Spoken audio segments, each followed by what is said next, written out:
How do Europe bounce back from such a hammering when the Ryder Cup is next staged in Rome in 2023? This feels like the start of a period of American domination following their record-breaking 19-9 triumph over Padraig Harrington's vanquished team at Whistling Straits last Sunday. The reasons behind such an emphatic U.S. triumph will be poured over in the coming weeks and months, but there is one overriding factor. The Americans, player for player, are substantially better golfers at the moment. Jon Rahm is the exception. The Spaniard is the best golfer in the world and showed it over the first 2 days at Whistling Straits by picking up 3.5 points. But Europe need more than a lone star. Throughout the build-up we were told the world rankings mean nothing in a Ryder Cup setting, but they did, from start to finish. The Europeans had only 3 players, Rahm, Viktor Hovland and Rory McIlroy, higher in the standings than the lowest-ranked American player, the number 21 Scottie Scheffler. Europe had no one to cheer their rare moments of success. It was draining for them in a cacophony of American triumphalism. In golfing terms, the links like Whistling Straits did not offer huge home advantage. Indeed, Europe could not have asked for a more neutral venue. But the atmosphere was overwhelming and the home players rode it with relentless excellence. On occasion they took it too far.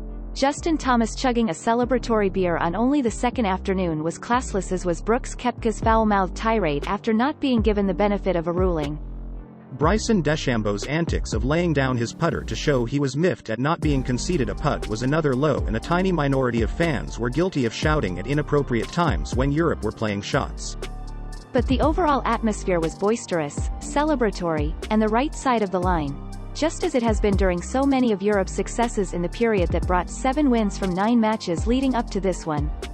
Europe were always going to be up against it, and there were self-inflicted factors that made their task even more difficult. American skipper Steve Stricker exerted his influence by insisting on 6 wildcard picks. He knew he would be choosing from the top layer of golf selection box and could mix personalities to generate a forceful team spirit. Factions? Bryson and Brooksy? Americans not properly getting the Ryder Cup? Stricker laid to rest all of those concerns with shrewd picks that harnessed a team ethos worthy of the great European sides in their pomp. The continent's team spirit remains intact, but Harrington hamstrung himself with only 3 wildcards and a wonky qualifying system.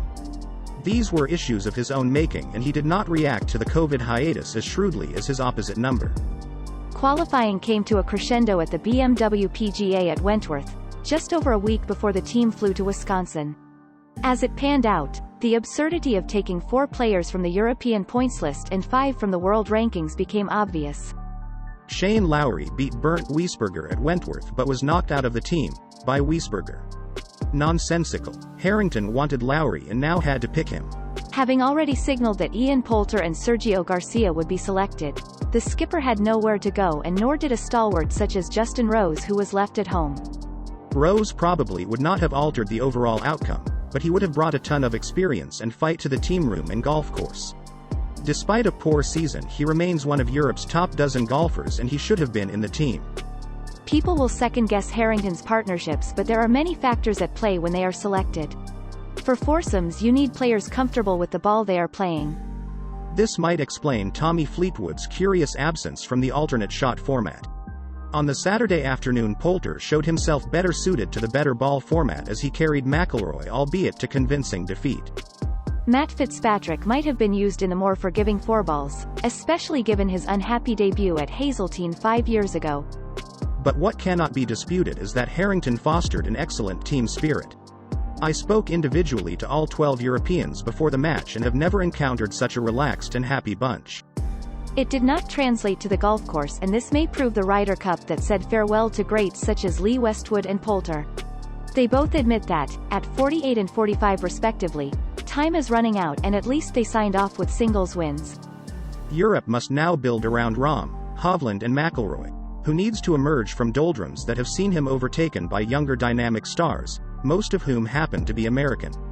Never have I seen him play as poorly as he did in the first 2 days of this Ryder Cup. It hurt. We saw that in his emotional interview after winning his singles, a result that offered a modicum of consolation. People get him wrong all the time. McIlroy cares, works hard, and when he lets his natural energies flow can still be a devastating golfer.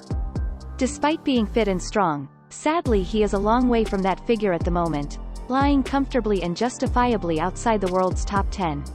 Few would have foreseen such a malaise at the still tender age of 32. Westwood is the most likely figure to succeed the shattered Harrington as skipper. The Englishman did not like the way the qualifying system climaxed at Wentworth and rightly believes the captain should have 4 picks along with 4 qualifiers from both lists. Whoever leads in Italy will try to make home advantage count. Why wouldn't they, especially after this result? However, it is a concern that the last 4 Ryder Cups have been won very one-sidedly by the home team. Close matches are the lifeblood of this event, regardless of who prevails. For now, though, America celebrates. The bleary-eyed Dustin Johnson can bask in the glory of 5 wins from 5, knowing that, at 37, all of his teammates are younger and brimful of potential. They also possess the drive to succeed in these biennial matches. The likes of Colin Morikawa, Schauffele and Patrick Cantlay are only going to improve, and they are characters who will harness the spirit generated by this epic victory. Make no mistake, Europe will again be up against it when they defend a 30-year unbeaten home record and try to win back the trophy in 2 years' time.